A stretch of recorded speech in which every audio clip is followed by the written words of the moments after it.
বিশাল সুখবর, কোপা আমেরিকায় ব্রাজিলের পরবর্তী ম্যাচ থেকে খেলতে নেইমার জুনিয়রকে অনুরোধ করল ডরিভাল জুনিয়র। তাহলে কি কোপা আমেরিকা খেলবেন নেইমার? জানুন ভিডিওতে।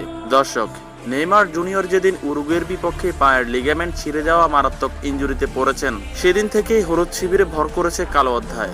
একের পর এক পরাজয়ের স্বাদ নিয়েছে 5 বারের বিশ্ব চ্যাম্পিয়নরা, যাদের বিপক্ষে ব্রাজিল কোনোদিন 5-0 গোলের কম ব্যবধানে জিতেইনি।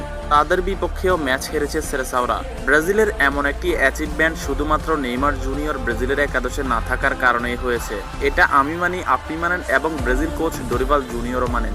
দর্শক, ভাগ্যর নির্মম পরিহাসের শিকার হয়ে নেইমার জুনিয়র বাদ পড়েছিলেন 2024 কোপা আমেরিকার ব্রাজিল স্কোয়াড থেকে। কিন্তু নেইমার বিহীন যে ব্রাজিল টোটালি অচল, সেটা কোপার প্রথম ম্যাচেই কোস্টারিকার বিপক্ষের ম্যাচেই বুঝে গেছেন ডরিভাল জুনিয়র। ফিফা র্যাঙ্কিং এর 52 নম্বর পজিশনে থাকা কোস্টারিকার সঙ্গে ড্র করেছে ব্রাজিল, যেটা দেখে ডরিভাল জুনিয়র বুঝে গেছেন নেইমার জুনিয়র জরুরি হয়ে পড়েছে ব্রাজিলের জন্য।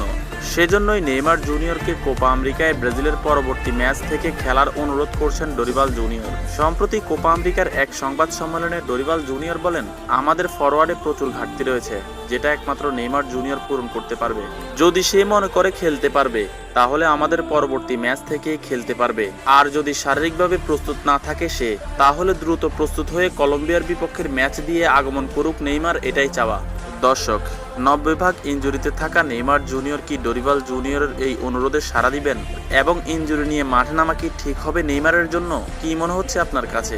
কমেন্ট করে জানিয়ে দিন এখনই।